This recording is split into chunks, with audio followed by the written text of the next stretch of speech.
And finally, Patrick Walsh, all the way from Poland. He's the Business Development Manager for SGS for TransitNet in Europe. And he joins us to speak about customs.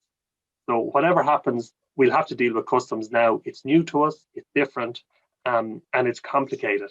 So Patrick, I'll start with you. And the first question I have for you is really, we're hearing about already traffic jams in Kent, right? And this Kent access pass that's needed. How will this affect Irish hauliers? Hi, David. Thanks for having me. Yes, the Kent Access Pass. This is this famous passport, which we have heard about it recently in the use, a passport to Kent. So this is something the haulier is going to need to do before he enters the Kent area, if he wishes to drive, for example, to Dover. Basically, it's an application or a web-based system where the haulier has to log on and complete a couple of questions to make sure that he has the correct customs declarations in place and that his truck is what they call border ready. There are some penalties if it's not completed or if it's not completed correctly.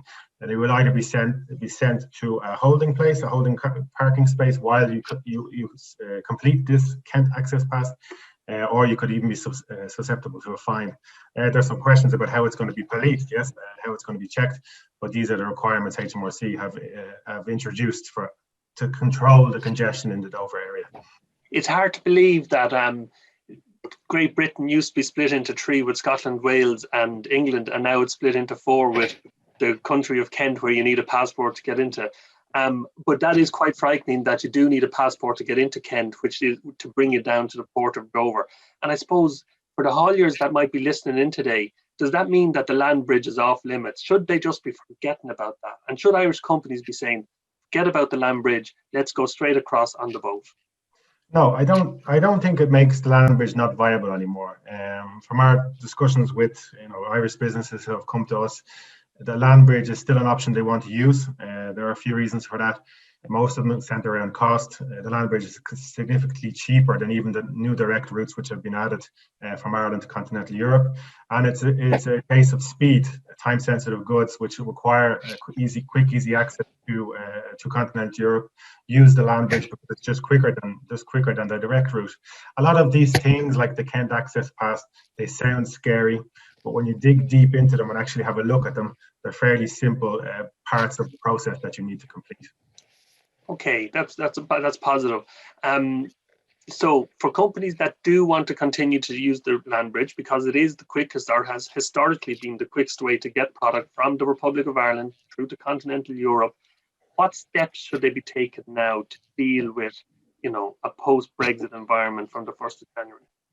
Yeah, so if companies want to continue to use the land bridge after Brexit, they have to look at using, well, they have no other choice, but they need to start using transit. Transit was probably a procedure that was unknown in Ireland before Brexit came into the scope. And the 1st of January, if you want to use the land bridge, you're going to need to have a transit declaration.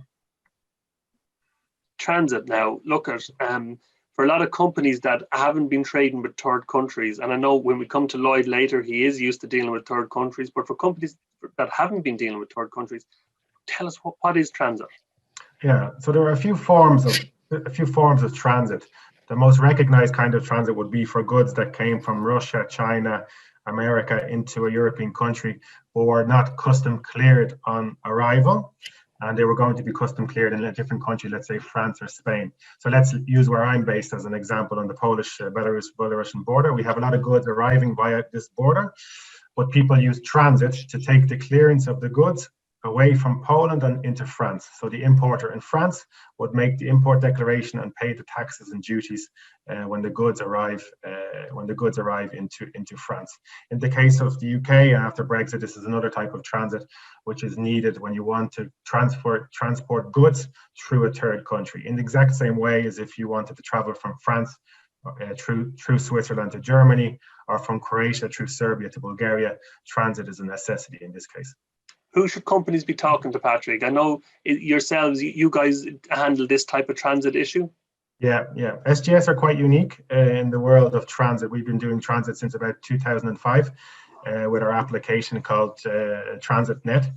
It's unique in the way that it's not just a software solution, it also provides something that's very in particular to transit movements as opposed to export, that we need a customs comprehensive guarantee. SGS Transit provides the guarantee and the software in kind of one package. Okay. So outside of transit, then we'll still, like, companies will still need to deal with exporter documentation. So again, a bit like the Kent passport, there is the famous single administrative document, the aptly named SAD document. 54 pieces of information needs to go into this, but 54 pieces of information need to be correct. Talk to us about that. Yeah, as we spoke before, David, I prefer TAD, Transit Accompanying Document, than SAD. But of course, SAD is going to become a necessity from the 1st of January for Irish companies exporting into the UK. There are some options around, creating SAD and creating export declarations in general. It's really a question of, are you going to do this in-house? Or are you going to outsource it to a customs agent, customs broker? In both situations now, considering the time, there are some advantages and disadvantages. In-house, obviously, you need to first know how to do it. You need to have a software solution, and you actually need to have people to do it. And a customs agent, customs broker, they're short in supply, and it costs money as well. So this is something we'd be encouraging people to do, is to take this into account. We're getting so close to the deadline to decide which avenue they're going to take. Do you think, Patrick, that all the export declarations, etc., will come into force on the 1st of January, or will there be any slippage there or leeway? What's the view of SGS on that? The view of SGS on that is from the 1st of January, customs declarations are going to be needed. So we watched the free trade agreements talks with interest. There has been no mention of any grace period or any extension period for Europe or Ireland, and we're not expecting there to be. Regardless of if there was a grace period, even after that grace period, customs declarations are still going to be needed. Okay, that's a clear message. For companies involved in the export of animals, animal feed, or animal-derived products, again, it's a little bit more complicated with sanitary and phytosanitary controls.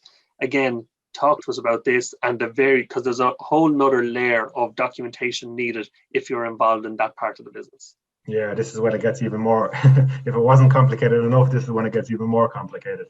Like you said, for companies who were dealing with third countries before this Brexit situation, they have an idea of this because the European Commission have a website called Traces NT, where pre-notifications of these kind of goods arriving into Europe have to be lodged as part of the health certificates and phytosanitary certificates, all the other connections with that kind of goods.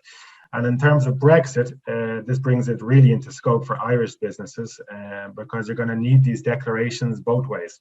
If you export goods into the UK, they have a separate system now because they leave the European Union called Ifac.